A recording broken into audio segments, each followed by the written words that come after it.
If you are wonder how to use your NTFS formatted hard drive on your Mac, the only solution is just connect the OTG, USB-C OTG. I will give this product link in the description and connect this on the Mac and see if it shows the partition, I mean the hard drive on the location.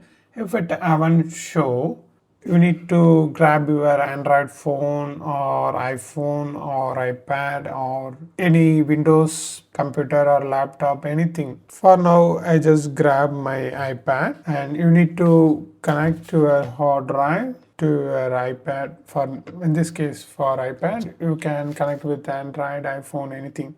I just connect like this. Here you can see the light indication and I feel the spinning. Let's see the process. You just edit to Files app, and here you can see under location you can see your hard drive. So WD hard drive. So these are the files in my hard drive. What you have to do is first you need to take a backup on your iPad, or you just take a backup on iCloud or anything. The thing is you need to format your hard drive first. If it's a new hard drive, you are ready to go. You just long press over your hard drive and you can see this option erase. Click that and select exFAT. Don't select any other file format. You just select exFAT and click erase, and if you confirm that, and that's it.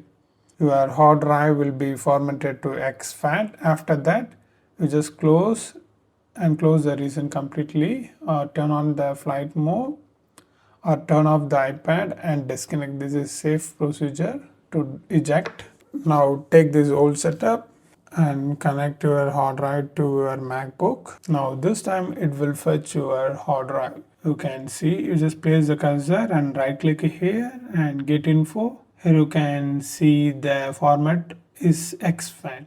Then you will see the files in the hard drive on your MacBook.